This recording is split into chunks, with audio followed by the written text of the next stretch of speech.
My son burst in and froze. I was lying in the garage, hungry, bruised, like a dog in the corner. "Dad, what happened to you? Why are you in the garage? You have a pension of $7,000 a month," he exclaimed in shock. Just then my son-in-law rushed out of the house, proudly declaring, "That pension is mine. I'm taking everything." My son took off his watch, and you won't believe what he did next. Before we continue, please subscribe to the channel, and let us know where you are listening in the comments. The cold concrete pressed through the thin mattress into my spine. I opened my eyes to dim light filtering through the garage window, dust particles floating in the single shaft of August sun. 68 years old, 40 years as a Philadelphia firefighter, and I was waking up like a dog in my own garage. My left shoulder throbbed where Wesley had shoved me yesterday. Not hard enough to break anything, he was careful about that, but enough to remind me who was in control. I pushed myself up, joints cracking, and wrapped the scratchy blanket around my shoulders. Through the small window that faced the kitchen, I could see them. Wesley, broad-shouldered and comfortable, sat at my dining table, eating scrambled eggs from my plates. Gertrude beside him, her blonde hair pulled back, eyes fixed on her coffee mug like it held answers she didn't want to find anywhere else. My daughter, my little girl who used to climb into my lap after nightmares, who'd begged me to read just one more story. She wouldn't look toward the garage, hadn't looked at me directly in days. My stomach growled. I'd had 3 crackers yesterday. The water from the garage utility sink tasted like rust, but it filled the emptiness somewhat. I stood slowly, testing my balance, and shuffled toward the kitchen door.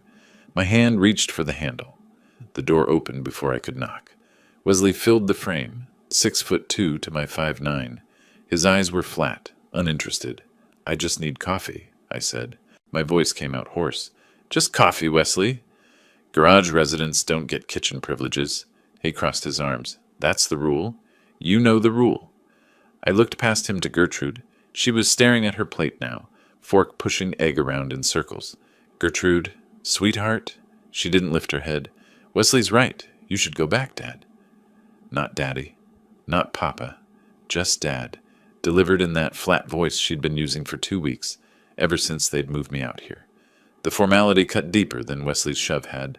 Wesley's mouth curved into something that wasn't quite a smile. "Oh, and your pension came through yesterday. Don't worry, I'm handling everything just fine." He closed the door. The lock clicked.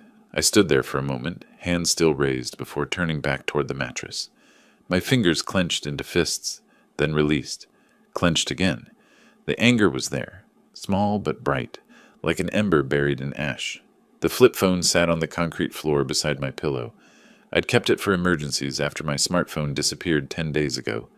Wesley said he'd taken it to pay the phone bill.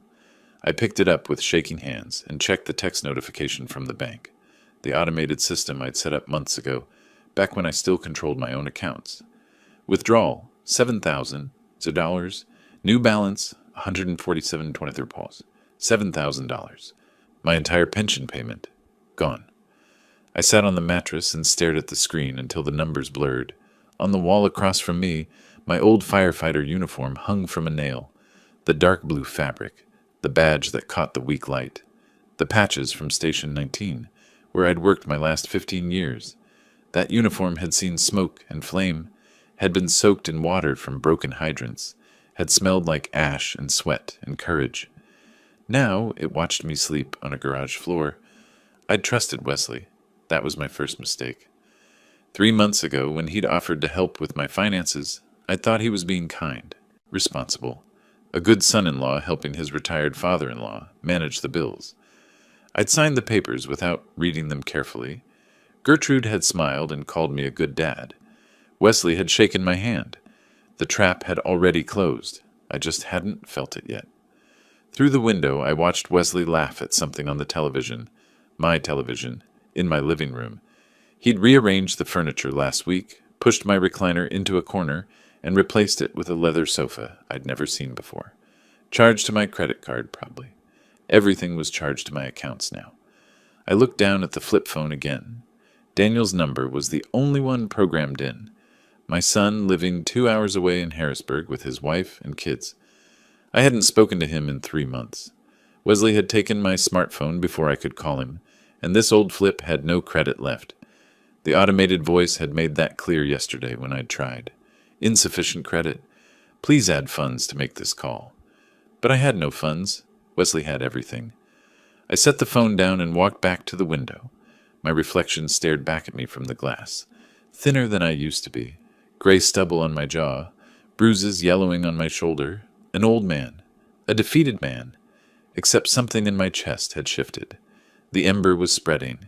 I'd spent 40 years walking into burning buildings while other people ran out. I'd carried unconscious victims down smoke-filled stairwells.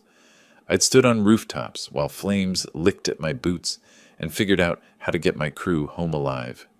The Philadelphia Fire Department had given me 17 commendations. The mayor had shaken my hand at my retirement ceremony. And now I was sleeping in a garage, begging for coffee, watching a man steal my life piece by piece. Wesley thought I was broken. He thought he'd won. I touched the badge on my uniform, felt the cool metal under my fingertips. In a fire, sometimes you have to retreat, regroup, find another way in. Sometimes you look trapped, but you're just waiting for the right moment, positioning yourself. I turned from the window and sat back down on the mattress. The flip phone lay beside me, useless. My pension was gone. My home was occupied. My daughter wouldn't meet my eyes. But I wasn't done. I needed to understand exactly how I'd ended up here. When had the trap closed? Where had I missed the warning signs? I closed my eyes and forced myself to remember, step by careful step, how a respected firefighter had become a prisoner in his own garage. The memories came slowly, painfully, but they came. I sat on that mattress for a long time, forcing myself to trace back through the months. My hands gripped the edge of the thin fabric until my knuckles went white. The truth was there, waiting. I just had to stop being afraid of it. 6 months ago, everything had been normal. I'd been living alone since Martha died 4 years back, managing fine. The pension covered everything, mortgage paid off, bills manageable, even some left over for the grandkids' birthday gifts. Then Gertrude called. She and Wesley had lost their apartment. Something about unpaid rent, a dispute with the landlord. Could they stay with me? Just temporarily, just until they got back on their feet. I'd said yes immediately. She was my daughter. What else would I do? They'd moved in with 2 suitcases and a lot of promises. Wesley would find work soon. Gertrude was applying for office jobs. They'd be out in 2 months, 3 at most. I'd set them up in the guest room and spare bedroom, told them to make themselves comfortable. Wesley had started talking about finances within a week. The memory came into focus now, sharp as broken glass. 3 months ago, June. We'd been sitting at the kitchen table after dinner.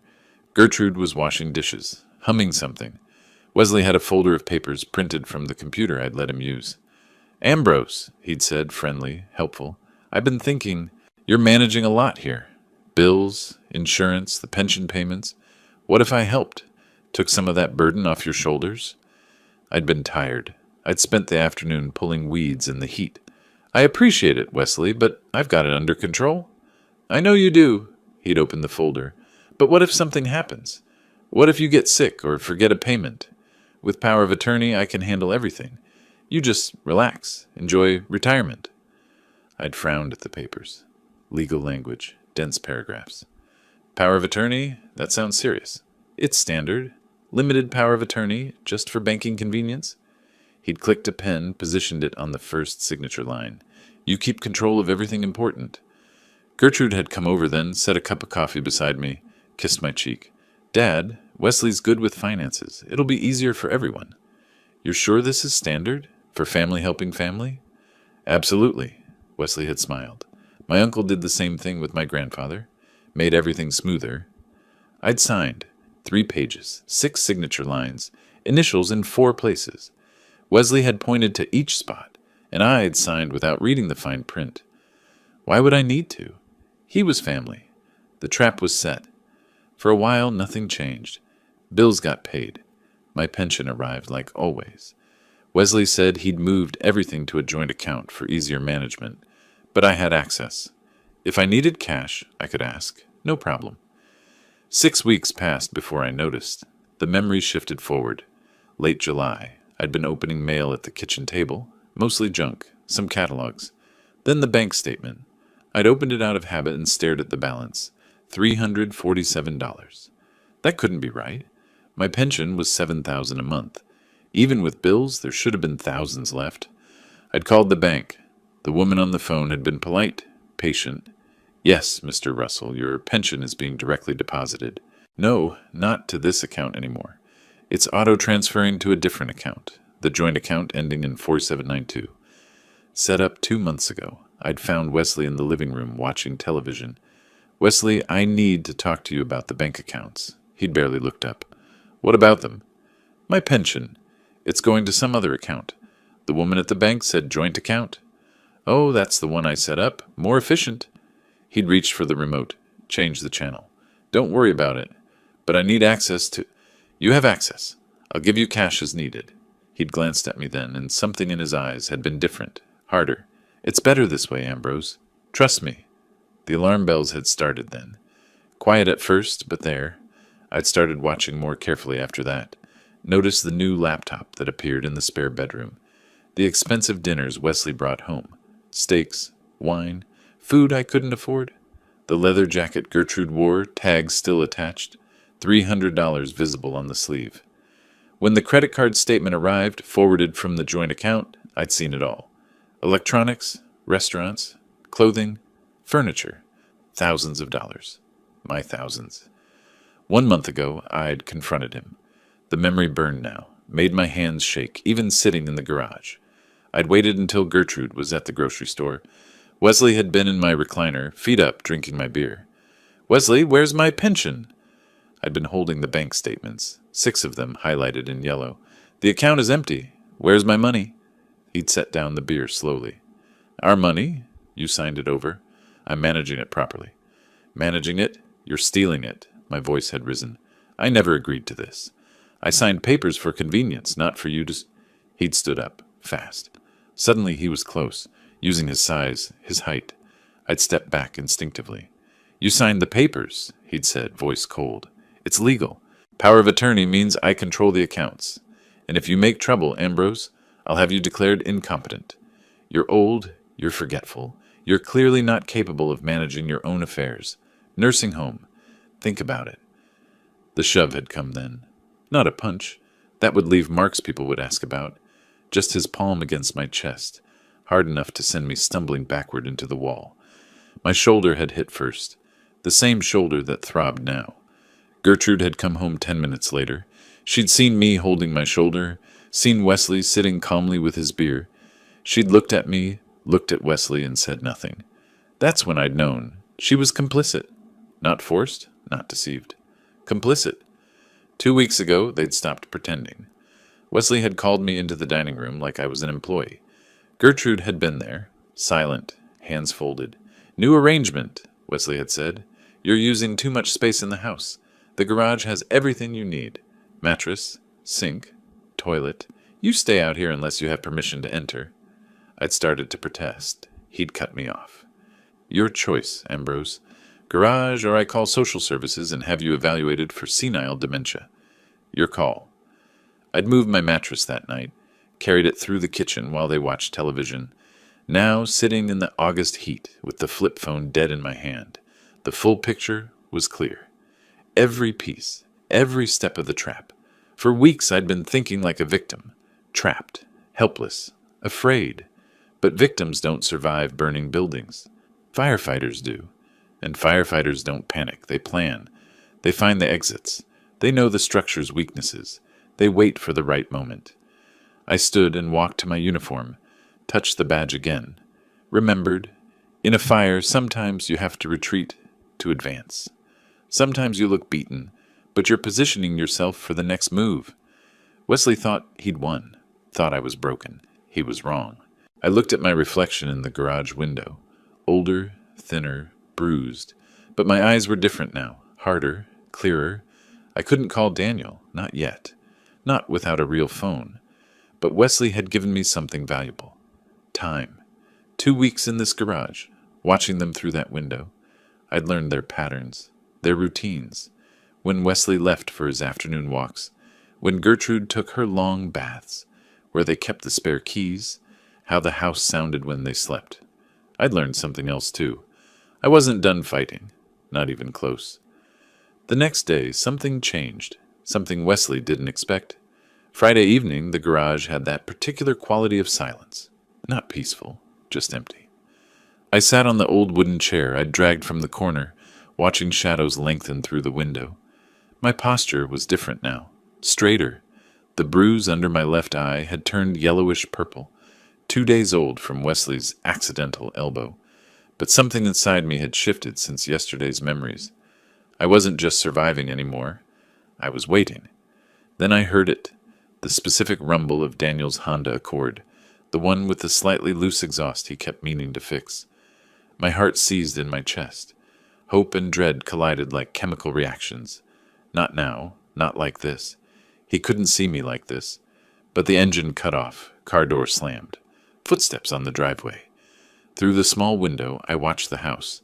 Couldn't see the front entrance from here, but I heard the door open. Heard Daniel's voice, warm and unsuspecting. "Hey, anyone home? Where's Dad?" A pause. Then Gertrude, too quickly voice pitched wrong. "Daniel, we didn't know you were coming. He's in the garage, working on something." Wesley's voice drifted out, casual but territorial.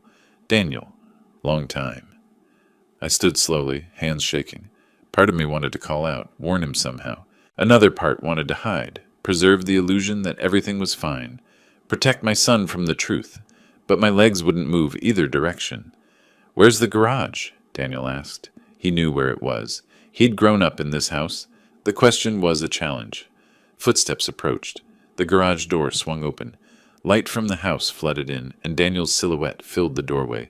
Taller than I remembered, broader. His face emerged from the backlight, and I watched the emotions cycle across his features. Confusion, horror, shock.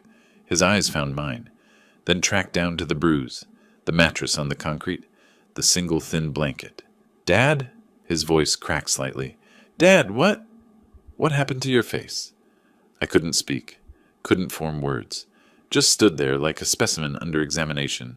He crossed the space in 3 strides, gripped my shoulder. "You're living in the garage. Why are you living in the garage? You have a pension, $7,000 every month." "Daniel," my throat was dry. "You shouldn't have come." $7,000, Dad? Where is it?" "It's complicated, son." Wesley appeared in the doorway then, chest puffed, filling the frame with his bulk. That smug expression I'd come to know so well. "Not complicated at all," Wesley said. "That pension belongs to me now. I control everything. Your father signed the papers." Daniel turned slowly, stood to his full height. "Excuse me?" "Power of attorney. All legal." Wesley stepped into the garage like he owned it, which, in his mind, he did. He signed it over. "The money's mine, the house is mine. Well, it will be. And this?" He gestured at the mattress, at me. "This is where he lives now. House rules." From the doorway, Gertrude's voice came weakly. "Wesley, maybe we should—" "Shut up, Gertrude." Wesley didn't even look at her. "Your brother needs to understand how things work here."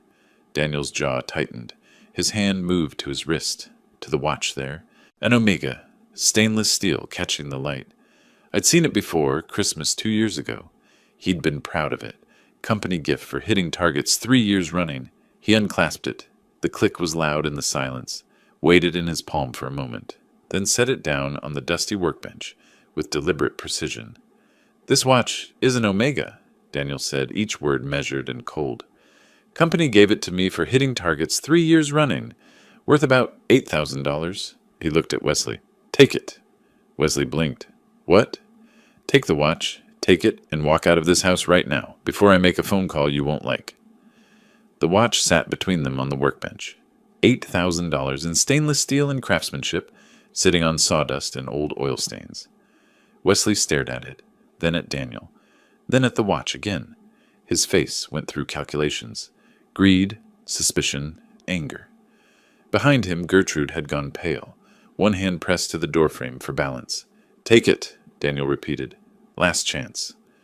Wesley's mouth curved into that smile again, the one that said he'd already won.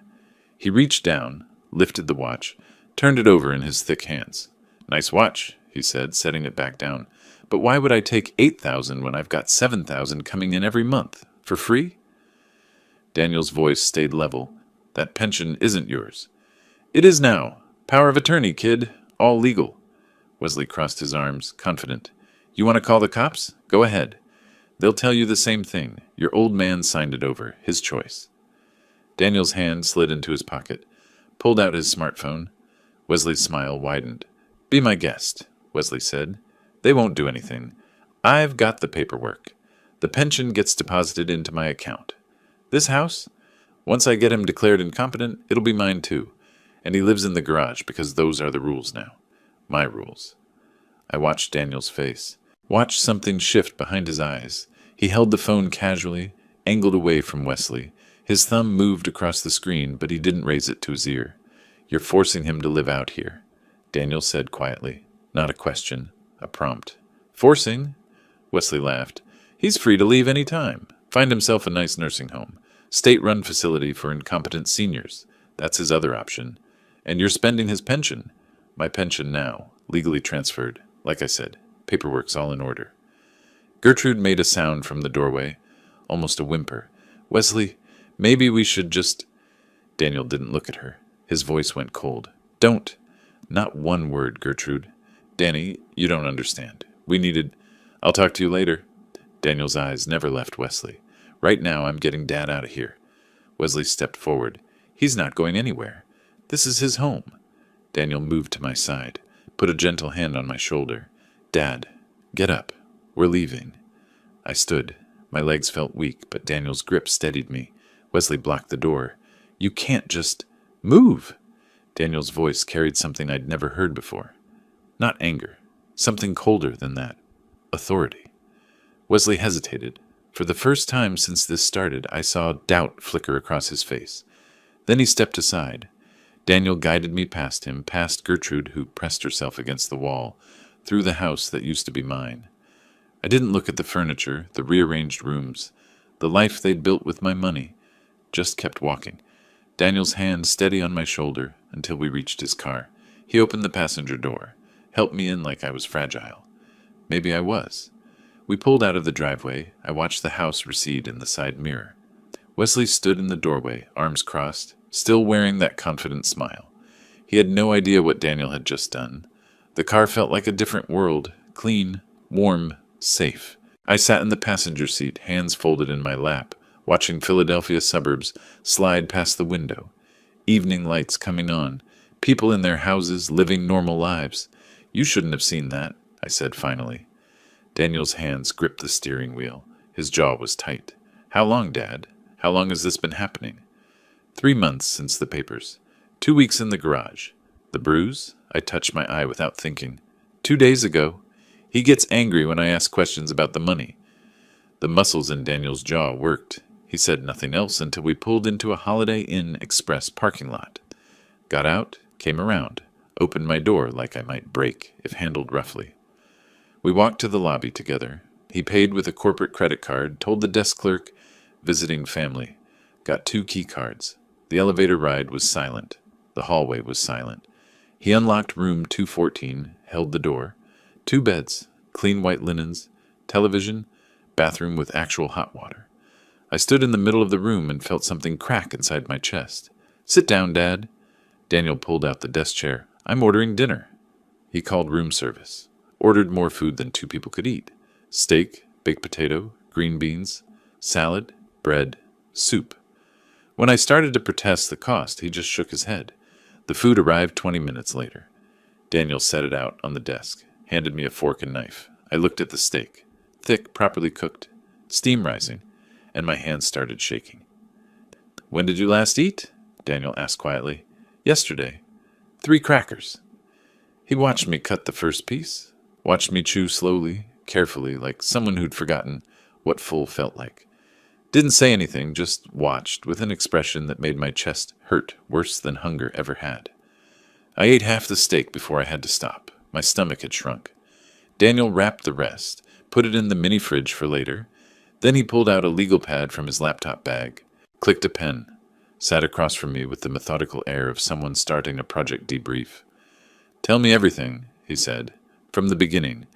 When did Wesley first suggest the power of attorney? So I told him. May. Early May. Wesley's friendly offer. The papers at the kitchen table. Gertrude's encouraging smile. My signature on documents I barely read. Daniel took notes, asked specific questions. Dates, amounts, exact wording of conversations. He approached it like a logistics problem. Gather data, identify patterns, find vulnerabilities. The exact wording, he said. Did Wesley say limited power of attorney? Yes, limited to banking. He said I'd keep control of everything else. But he redirected the pension? All of it. $7,500 a month for 3 months. $22,500. Daniel wrote the number down, circled it. Has he threatened you? Besides the physical nursing home. Says he'll have me declared senile, incompetent. Says I'll die in a state facility. The pen stopped moving. Daniel looked up. Something dangerous flickered behind his eyes, then disappeared back into professional calm. This is elder financial abuse, he said. Pennsylvania has specific laws, and a legal eviction. You own that house, right? Paid off 15 years ago. Deeds in my name. Then he committed a crime. Multiple crimes. I shook my head. He has the legal papers, Daniel. He said, papers obtained under duress aren't valid, and financial exploitation of an elderly person is a felony in Pennsylvania. Daniel flipped to a new page. We need a lawyer, specialized in elder law. I can't afford? I can. He met my eyes. Dad, this is what I do, solve complex logistics problems. This is just another system to analyze, and Wesley made a mistake tonight. What mistake? His mouth curved slightly, not quite a smile. He confessed. Everything. On recording. I stared at him. You recorded him? He pulled out his phone, tapped the screen. Wesley's voice filled the room. That pension belongs to me now. I control everything. Your father signed the papers. The pension gets deposited into my account. This house, once I get him declared incompetent, it'll be mine too. And he lives in the garage because those are the rules now. My rules? Daniel stopped the playback. Pennsylvania is a one-party consent state, completely legal to record conversations you're part of. He confessed to financial control, illegal eviction, physical intimidation. That recording is evidence. For the first time in months, I felt something like hope. We talked until midnight. Daniel made more notes, built timelines, outlined steps, legal consultation, documentation, medical records for the bruises, financial records for the theft, revoke the power of attorney, file charges, protective orders. He broke it down like a project plan. Objectives, resources, timeline, obstacles. Watching him work, I saw the successful man he'd become. Systematic, thorough, unshakable. Finally, exhausted, we both lay down in our separate beds. The room went dark. I heard Daniel breathing in the other bed, awake like I was. Thank you, I said into the darkness. We're going to fix this, Dad. All of it. I believed him. Morning came too soon. Daniel's alarm went off at 6. He showered, packed, checked us out by 7. We stood in the parking lot beside his car, neither quite ready to say goodbye. I have to go back to Boston, he said. Work. But I'll be back Friday, 1 week. I nodded, and I go back to the garage. His face twisted. Dad, you can stay here. I'll pay for the room all week. You don't have to... No. I put a hand on his arm. I go back. If I disappear, Wesley might do something unpredictable. Destroy evidence. Run. But if I'm there in the garage, he'll think he won. He'll think you gave up. You're sure? 40 years in fires taught me something. Sometimes you have to go back into the smoke to get what you need. I'll be okay for 1 week, and I'll be watching him, learning his patterns. Daniel pulled something from his pocket. A phone. Small. Basic. Burner phone. My number's programmed in. If anything happens, anything, you call me. I took it. Where do I hide it? Somewhere he won't think to look. I thought of my firefighter jacket. The inside lining had a small tear. Perfect. Daniel hugged me, held on longer than necessary. 1 week, Dad, I promise. I know. I watched him drive away, stood in that parking lot until his car disappeared around the corner. Then I walked back toward the house, toward the garage. My steps were steady. Wesley and Gertrude were watching from the living room window when I arrived. I saw the curtain move, saw Wesley's face, that satisfied smirk back in place. He thought I'd tried to escape and failed. thought Daniel had abandoned me. He was wrong about both. I walked into the garage, lay down on the mattress, stared at the ceiling, slid my hand into my pocket and felt the burner phone there. Small, solid, real. 1 week, I could survive 1 week. I'd survived worse. And this time, I wasn't surviving alone. Daniel texted when he got back to Boston. Made it. Starting lawyer research tomorrow. Hang tight. Sunday, another text. Found 3 elder law specialists. Calling Monday. Daily check-ins after that. Short messages, but each one a lifeline. Wesley noticed I was calmer. It bothered him. Monday, he searched the garage while I was using the house bathroom, a privilege granted 10 minutes a day. I watched from the window afterward as he pawed through my few belongings, looking for money, for a phone, for whatever Daniel might have left. He found nothing. The burner was inside my firefighter jacket's lining. 40 years of emergency preparedness pays off. You learn to hide things where no one thinks to look. By Wednesday, Wesley was suspicious, kept watching me through the kitchen window, trying to understand why I wasn't begging anymore, why I wasn't pleading. By Thursday, he was paranoid. Friday, the day Daniel was supposed to return, couldn't come fast enough. Monday morning, I woke before dawn. Old firefighter habit. Internal alarm clock never quite shuts off. The garage was dark and cold. I reached into my jacket lining where the phone sat hidden. My hands didn't shake anymore. I had work to do. Daniel had called Sunday night from Boston. Brief, careful. Dad, document everything. Photos, dates, amounts. The lawyer needs evidence. So that's what I did.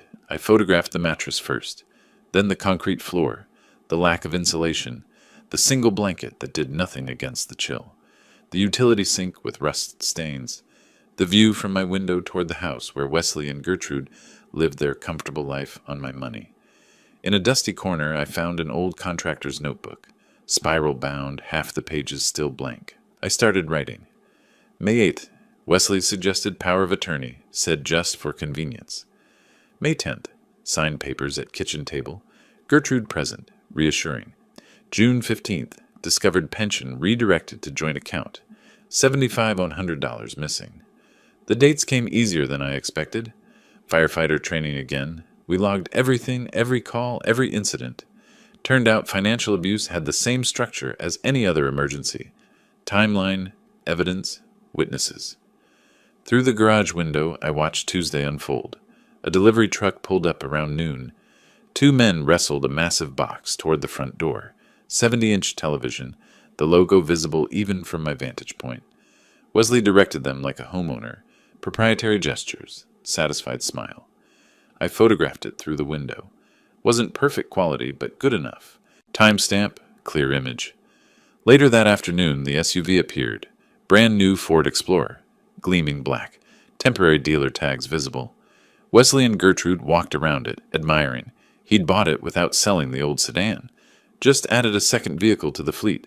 My fleet. My pension money. $28,000 of my retirement. And counting. I took more photos. The SUV from multiple angles. Wesley loading grocery bags from the trunk. Expensive whiskey bottles visible. Premium labels I recognized from my own better days. Tuesday night, Daniel called. The lawyer's name is Sandra Mitchell. Specializes in elder law. We're meeting Wednesday at 3. Coffee shop on Broad Street. That little independent place near the library. Can you get there? I'll tell Wesley I'm taking a walk. Be careful, Dad.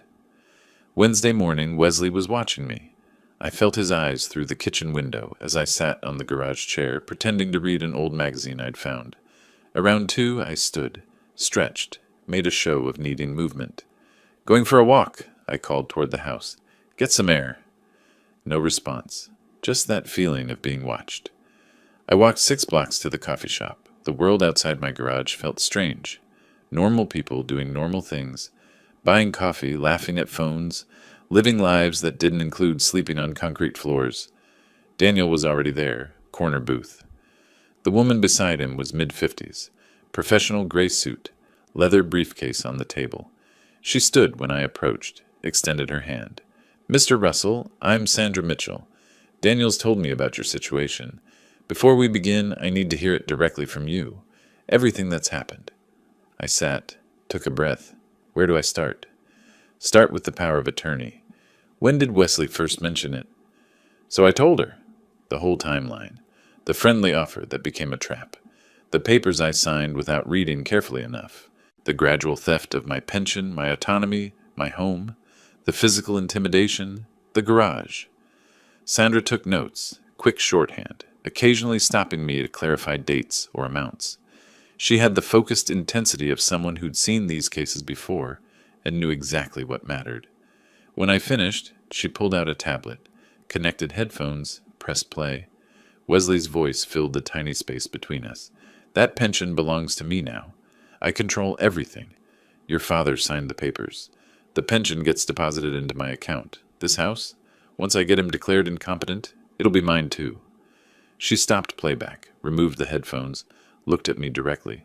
Mr. Russell, Pennsylvania law is very clear on this. Financial exploitation of a person over 60 is a felony. If you can prove the power of attorney was obtained through coercion, and that recording certainly suggests it was, the document is voidable.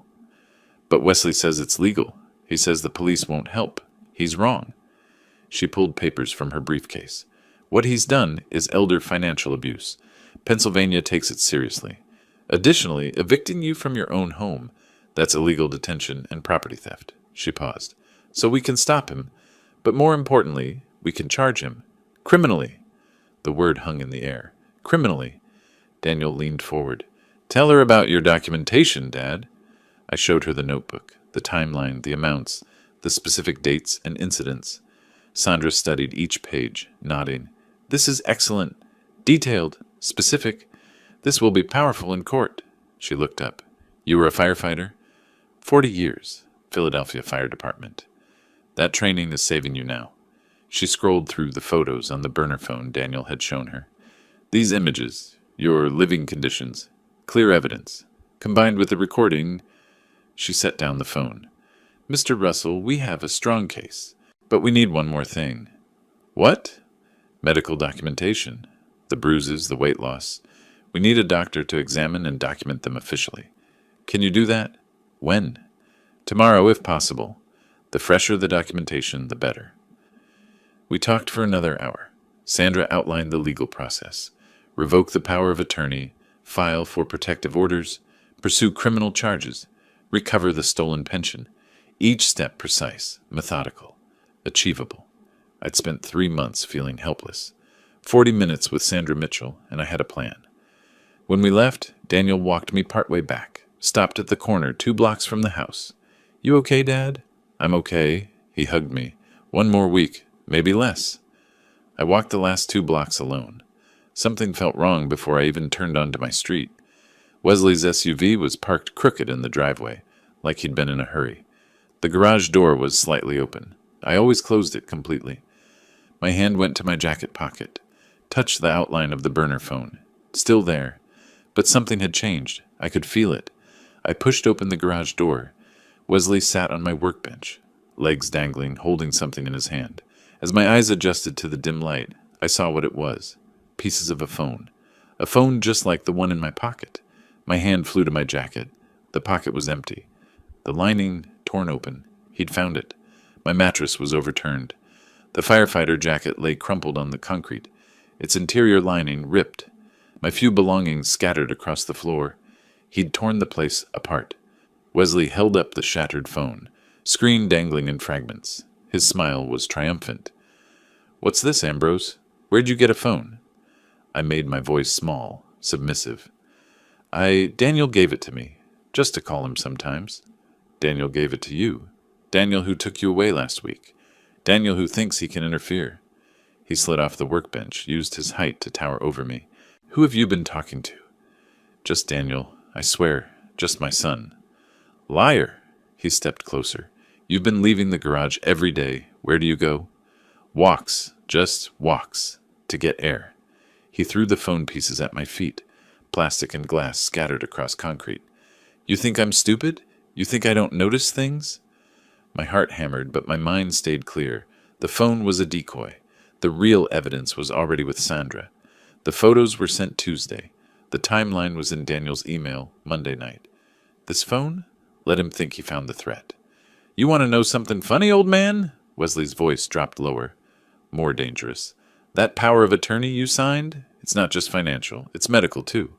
I can make healthcare decisions for you. Ice spread through my chest. Medical? That's right. So if I decide you're not competent, if I decide you need to be in a nursing home, locked ward for dementia patients, I can do that. One phone call. From the doorway, Gertrude's voice came quietly. Wesley, shut up, Gertrude. He didn't turn. Your father needs to understand his position. I looked at my daughter, met her eyes. Silent plea. Stop him. Help me. You're my daughter. She looked away. That was when I knew. Completely. She'd chosen Wesley over me. Not passively. Actively. Please, I let my voice shake. Not all acting. The medical threat was real. Terrifying. I'm sorry. I won't cause trouble. You're right. You won't. Wesley picked up my jacket, examined the torn lining. No more phones, no more walks without permission, and no more dinner tonight. You need to learn. He walked out. Gertrude followed without looking back. I stood in the wreckage of my searched garage, surrounded by broken phone pieces and scattered belongings. Slowly, I righted the mattress, picked up my jacket. The lining was destroyed, but the jacket itself was intact. Evening came. My stomach cramped with hunger. Wesley had made good on his threat. No dinner. But I'd eaten at the coffee shop with Daniel and Sandra. I'd survive. Around 7, I walked to the neighbor's house. The Johnsons, 50 feet away. I'd known Martha and Frank for 15 years since I moved in after my wife died. Nice couple, kept to themselves mostly. But they'd noticed things. I'd seen Martha watching from her window sometimes when Wesley treated me badly. I knocked quietly. Martha Johnson opened the door. Her expression shifted instantly from surprise to concern. Ambrose, are you all right? Martha, I'm sorry to bother you. I need to ask a favor. Come in, come in. Frank, Ambrose is here. Frank emerged from the living room, took one look at me, and his face hardened. My word. Ambrose, what's happened to you? In their warm kitchen, with coffee Martha insisted on making, I explained. Not everything, didn't mention the lawyer yet, but enough. Wesley had taken my phone. I needed to communicate with my son. Family matters being handled. Martha and Frank exchanged a long look. Years of marriage, reading each other without words. Ambrose, Martha said carefully. We've been worried. We see things. How you live in that garage. It's being handled, I said. I have help. I just need a way to communicate. Frank stood decisive. Use our phone anytime, day or night. We mean it. How long has this been going on? Martha asked. Months, but it's ending soon. She reached across the table, put her hand over mine. We should have said something sooner. We should have done something. You're doing it now. That's what matters. Frank gave me their phone number written on a piece of paper. Told me the back door was always unlocked if I needed to come over when they were out. They had a spare key under the mat, actually told me where it was. I walked back to my garage, feeling less alone than I had in months. That night, from the Johnsons' house, I called Daniel. Told him about the phone Wesley found. He laughed. Actually laughed. Dad, that phone was backup. Everything's already with Sandra. He found nothing important. He has medical power of attorney. He threatened nursing home. Daniel's voice went cold. Forward that to Sandra. She needs to know. But Dad, it doesn't matter. We're moving Friday. Medical exam Thursday, then paperwork Friday. You hold on until then. Thursday morning, Wesley cut my food again. Breakfast was 2 crackers.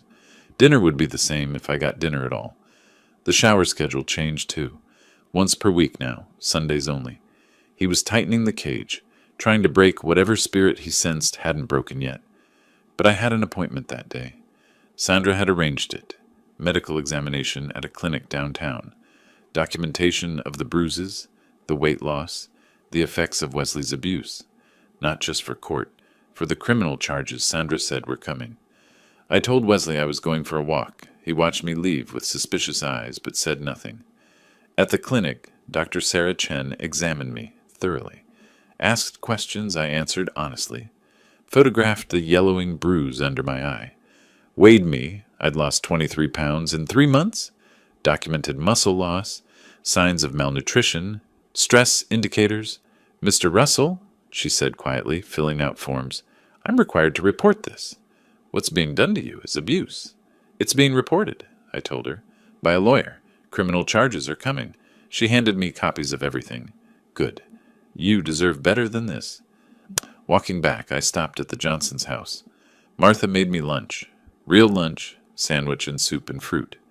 Frank sat with me while I ate, talking about nothing important, giving me the gift of normal conversation. That night, lying on my thin mattress with hunger cramping my stomach despite lunch, I thought about time. How it moves differently when you're waiting for rescue. How days feel like weeks, but I'd survived worse. Burning buildings, smoke inhalation, collapsed structures. I could survive my own son-in-law for a little while longer. Friday morning, I walked to the corner grocery store. Not because I needed groceries. The milk was just cover. But because I needed to buy there at exactly 9:15, when Daniel would happen to drive by. Wesley watched me leave. I felt his eyes from the kitchen window. But I'd been taking walks all week, my new hobby since the phone incident. He was suspicious, but he let me go. Probably figured I had nowhere to go, no way to cause trouble. He was wrong. Daniel's Honda pulled into the parking lot at 9:17. He climbed out, looked up, feigned surprise. "Dad, what are you doing here?" I held up the quart of milk I'd bought with quarters. "Daniel, I didn't know you were coming to town." Last-minute decision. Wanted to check on you. His eyes found mine, dropped to the milk, understood everything. "Let me buy you breakfast. Real breakfast. We need to talk." 20 minutes later, we were at the medical clinic. Dr. Sarah Chen was expecting us. Sandra had briefed her beforehand. Professional courtesy between people who deal with abuse cases regularly. Dr. Chen was thorough. She photographed every bruise from multiple angles. Medical-grade camera capturing details invisible to phone cameras. Measured my weight, 152. Down from my normal, 175. She tested reflexes, cognitive function, checked for signs of malnutrition. "Mr. Russell," she said, typing notes, "these bruises are in different stages of healing. This one is about 4 days old. This one is closer to 2 weeks. Can you tell me how you got them?" I told her. Wesley's shove Wednesday. Other incidents I'd stopped tracking because they blurred together. "And your weight loss?" "Limited food. He controls when I eat, how much." She stopped typing. Looked at me directly, professional mask slipping. "Mr. Russell, I'm required by law to report suspected elder abuse. But I want you to know, I'm not just reporting this because I have to. I'm reporting it because what I'm seeing here is clear evidence of systematic abuse. No one should live like this." Her written report was 15 pages. Detailed measurements, clinical observations, photographs attached. She used terms like deliberate deprivation and pattern consistent with long-term physical abuse, medical language that would carry weight in court. The weekend crawled. Sandra was finalizing documents, triple-checking evidence, preparing filings. Daniel stayed at a hotel but visited Saturday and Sunday, bringing food, making sure I ate properly for the first time in months.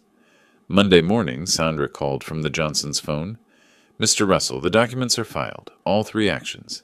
Wesley will be served Wednesday." What happens then? He has to respond. But more importantly, I've requested emergency temporary orders. We should hear back within 48 hours. Temporary orders. Freezing his access to your accounts. Allowing you back in your house. We can't wait for the full trial. You need protection now. Wednesday afternoon, I was in the garage when I heard shouting from the house. Wesley's voice, loud and rising, then Gertrude's, high-pitched with panic. The process server had arrived.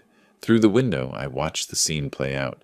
Wesley tearing open the envelope, reading, his face cycling through confusion to comprehension to rage. "Gertrude!" he bellowed. She came running from the kitchen. He waved papers at her. "Your father's suing me. He got a lawyer. He's trying to take everything back." Her voice carried clearly. "Adult Protective Services? Financial exploitation?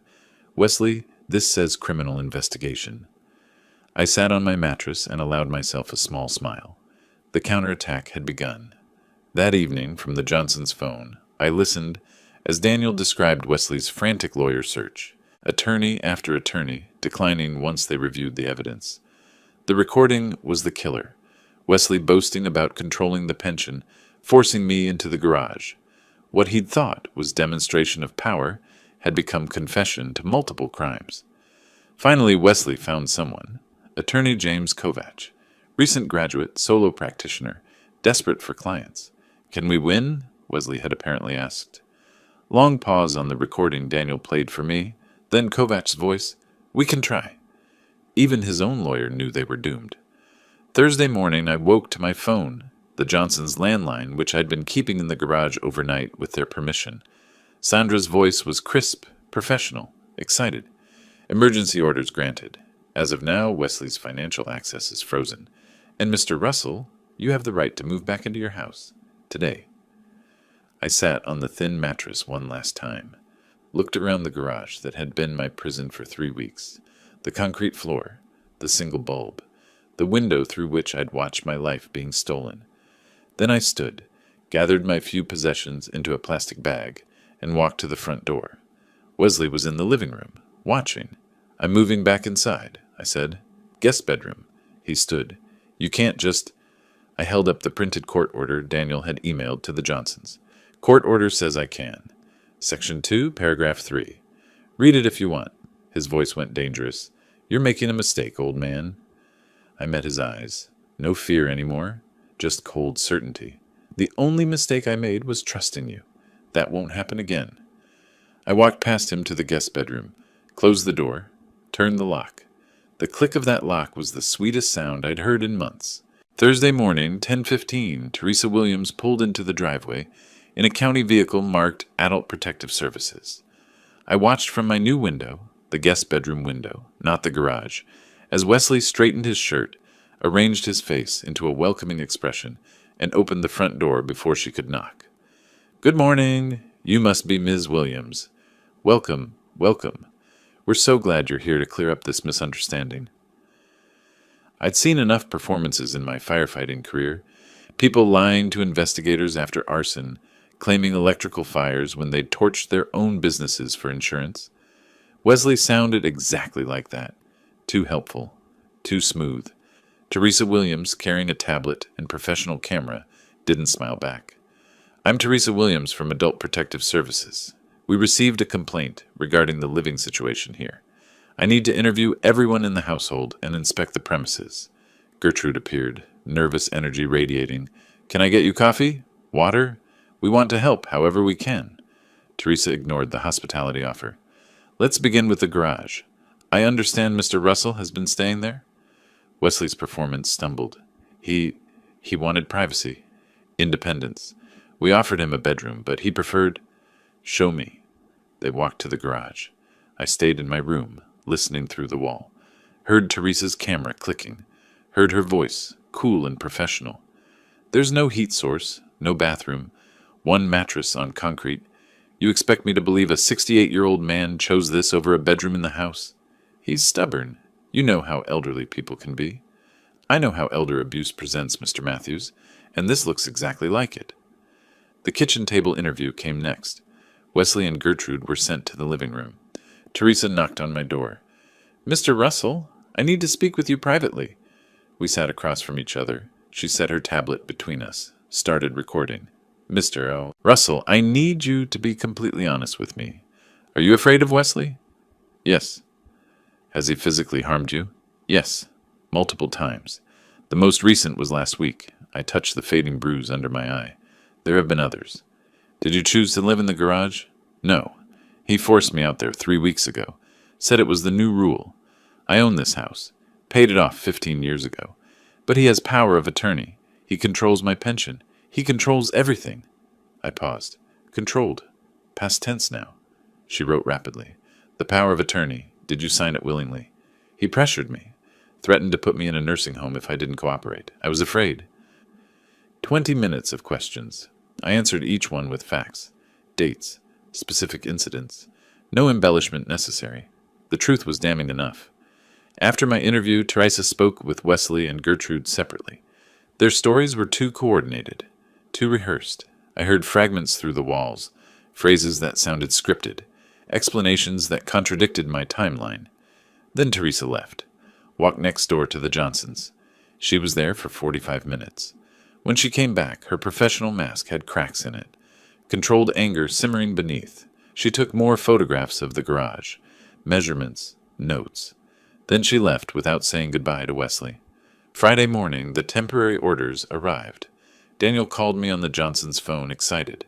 "Dad, check your email. Sandra sent you the court order." I was at the Johnsons' computer, read the document slowly.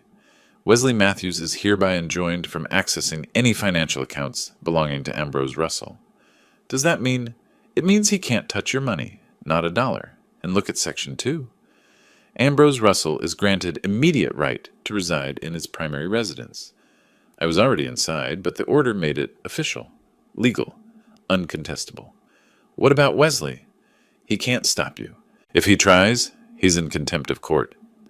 That evening, Gertrude knocked on my door. Her face was blotchy from crying.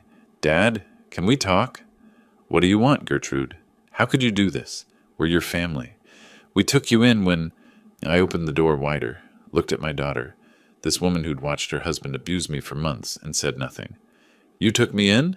This is my house, Gertrude. I own it. And you didn't take me in. You stole from me, starved me, and forced me to sleep in a garage. It wasn't like that. Wesley was just trying to help manage things. Family doesn't do what you did. Family doesn't stand by while their father is abused. You made your choice, Gertrude. You chose him over me. Now live with that choice. I'm still your daughter. I closed the door. Then you should have acted like it." The weekend passed in cold silence. Wesley barely left his room. Gertrude cried through the walls. I stayed in the guest room, door locked, eating food Daniel brought, regaining strength. Sandra called Sunday afternoon. The final hearing is Friday. 1 week. Judge Morrison will hear both sides and make permanent rulings on the power of attorney, financial restitution, and housing. The APS report will be part of the record. What about criminal charges? Teresa's recommending prosecution. The district attorney will decide after the civil hearing. Monday, Tuesday, Wednesday. Each day crept toward Friday. Daniel arrived Thursday night, stayed at a hotel but came to the house early Friday morning. I walked out to his car. Wesley was watching from the living room window. I saw the curtain move. I didn't look back. "Ready, Dad?" Daniel asked. I buckled my seatbelt. The courthouse was 20 minutes away. 20 minutes until everything would be decided. "I've been ready for months," I said. "Let's finish this." Tuesday morning, Daniel parked in the courthouse visitor lot. Through the windshield, I could see the Philadelphia Court of Common Pleas building, all granite and glass, imposing in that way government buildings are designed to be.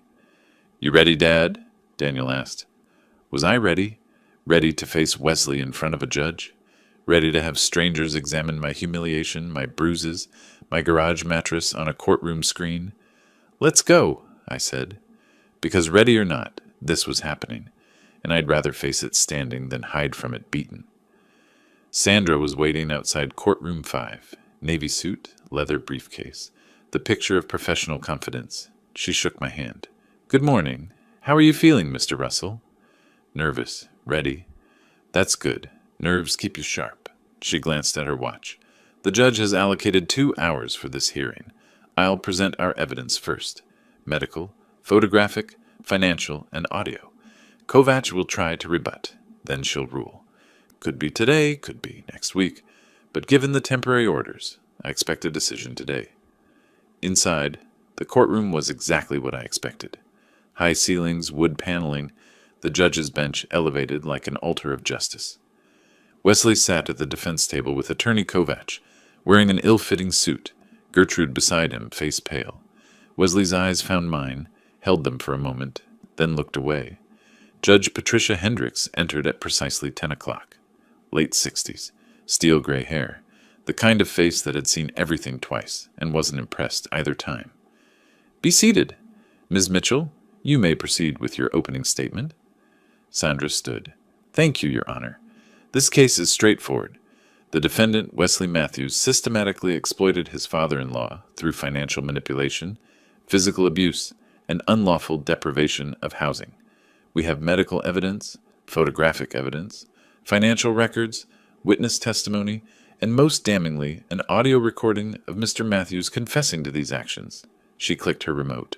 The courtroom screen illuminated with Dr. Chen's medical report, photographs of my bruises, purple, yellow, green, in various stages of healing. The judge leaned forward, reading. Then came the garage photos. The thin mattress, the concrete floor, the single bare bulb, the utility sink, each image more damning than the last. Judge Hendricks's expression hardened. Financial records next. Bank statements highlighted in yellow. $7,500, redirected monthly. Expenditure records. $42,000 for the SUV, $3,000 for the television, hundreds for a premium alcohol. Then Sandra played the recording. Wesley's voice filled the courtroom, arrogant and clear. That pension belongs to me now. I control everything. Your father signed the papers. The money's mine, the house is mine. Well, it will be. And this? This is where he lives now. House rules. Silence when it ended. Heavy, damning silence.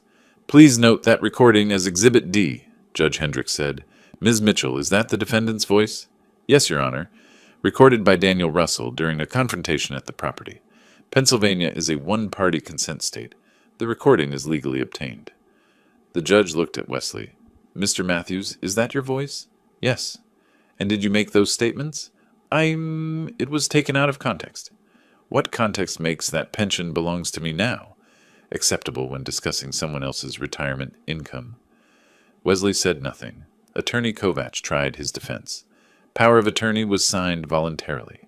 Family dispute, not abuse. Ambrose was free to leave any time. The judge's questions destroyed each argument. Mr. Matthews, you're under oath. Did you or did you not use Mr. Russell's pension funds to purchase a vehicle for your personal use? We needed transportation. A $40,000 SUV? Mr. Russell already owned a functional vehicle, correct? Yes, but did you ask his permission before spending his money? Pause. Then quietly, no. Did Mr. Russell live in the garage by his own choice? It was complicated. Space issues in a 3-bedroom house occupied by 3 people. Try again. Silence. Let me be more direct. Did you tell Mr. Russell he had to live in the garage? Very quietly. Yes. The judge sat back, studied Wesley for a long moment. I've heard sufficient evidence to make my ruling. Mr. Matthews, Ms. Matthews, please stand. They stood. Gertrude was shaking. I find that the power of attorney was obtained through coercion and threats. Even if it had been signed voluntarily, the subsequent use constitutes financial exploitation under Pennsylvania statute. The power of attorney is hereby voided in its entirety, effective immediately. She paused. Let it sink in. Furthermore, I find that Mr. Matthews misappropriated approximately $28,000 of Mr. Russell's pension funds. Restitution in that amount is ordered, payable within 90 days. Gertrude whispered something I couldn't hear. Third, regarding the housing situation, Mr. Russell is the lawful owner of the property. Mr. and Ms. Matthews are hereby ordered to vacate the premises within 48 hours. Failure to comply will result in law enforcement assistance. Wesley's face went pale. 48 hours? That's Thursday at noon. Finally, I am issuing a protection from abuse order. Mr. and Ms. Matthews are prohibited from contacting Mr. Russell or coming within 500 feet of his person or property. Long pause. One more thing. The evidence presented here suggests criminal conduct, specifically financial exploitation of an older adult, which is a felony in Pennsylvania. I am referring this matter to the Philadelphia District Attorney's Office for review and potential prosecution. The gavel struck. Court is adjourned. In the hallway, Gertrude approached me, crying, Dad, please. We didn't mean... I stepped back. Don't. Just don't. We'll pay you back. We'll make this right. You had months to make it right. You chose not to.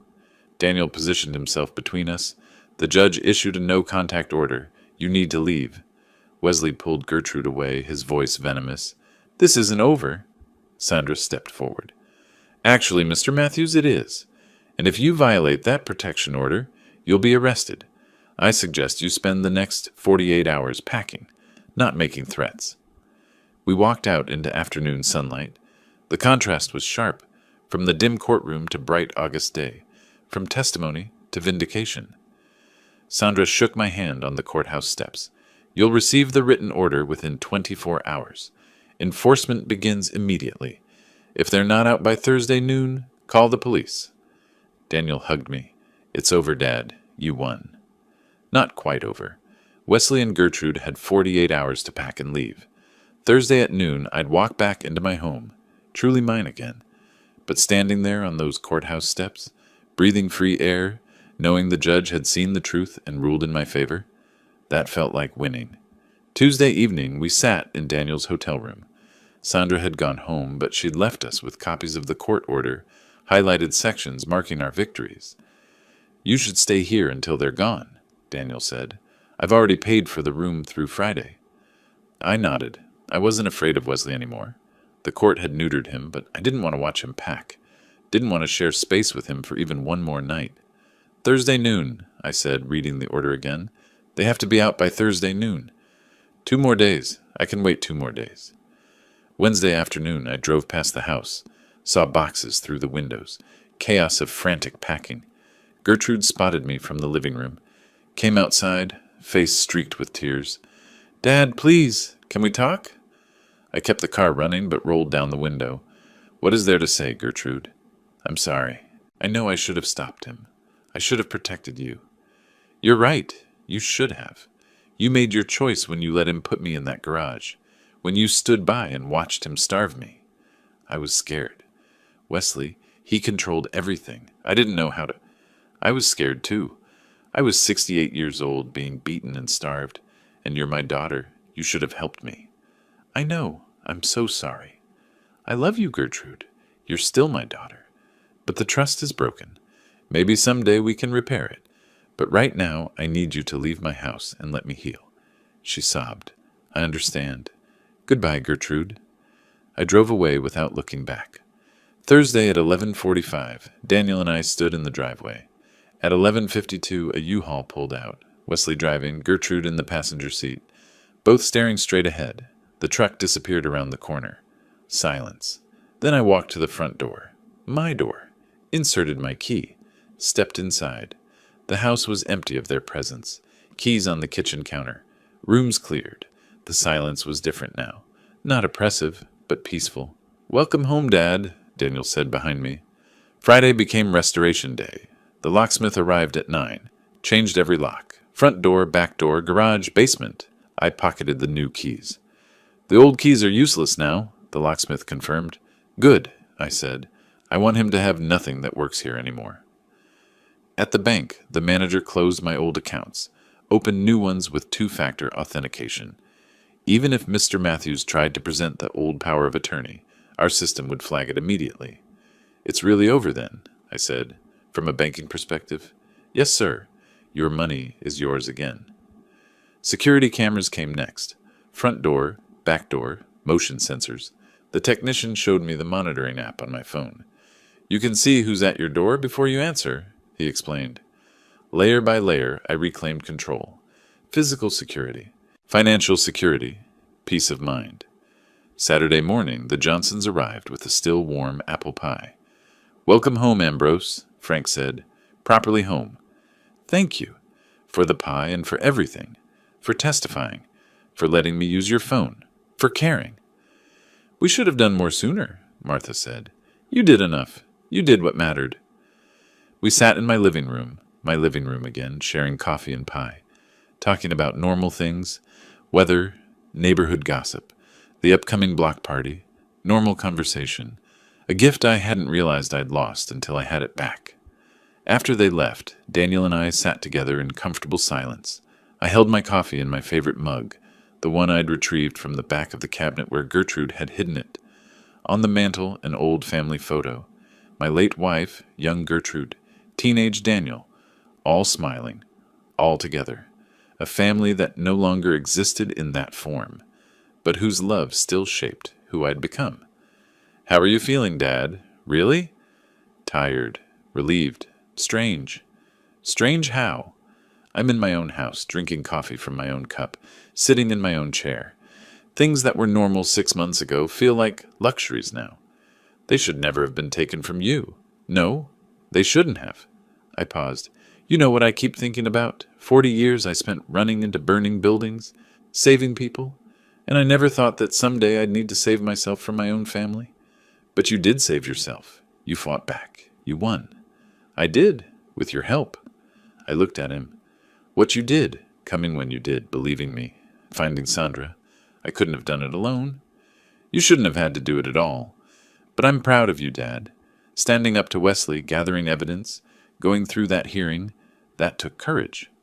I smiled slightly. Even at 68, you can still be strong. You can still fight. You can still win. What's next for you? Living. Just living. In my house. With my pension. On my terms. That's enough? 1 month later, the mail brought news. First, a formal notification. Wesley Matthews charged with felony financial exploitation, facing 2 to 4 years in prison. Second, a handwritten letter. Gertrude's careful script. Dear Dad, I know this letter can't fix what I did. I know sorry isn't enough, but I need you to know. I cooperated with the prosecutors. I told them everything. They offered me probation if I testified against Wesley, and I took it. Wesley's facing prison now. I'm ashamed it took losing everything to see what he was. What I let him do to you, I don't expect forgiveness. I don't deserve it. But I hope someday, maybe years from now, we might talk again. I love you, Dad. I always did. Gertrude. I read it twice, then folded it carefully and placed it in my desk drawer. Not thrown away, not answered yet, just saved. For later, for someday, for when I was ready. Maybe we'd talk again. Maybe we wouldn't. I'd decide on my own timeline. That evening I sat in my living room as the sun set, my house, my chair, my life. Outside, the Johnsons were working in their garden. A couple walked their dog past my driveway. Normal suburban evening. I'd spent 3 months in that garage. 3 months afraid, hungry, humiliated. But I'd survived. More than survived. I'd fought back and won. The pension was mine. The house was mine. The dignity was mine. And sitting there in the peaceful silence of my restored life, that was everything. If you like this story, please like this video, subscribe to the channel, and share your impressions of this story in the comments. To listen to the next story, click on the box on the left. Thank you for watching.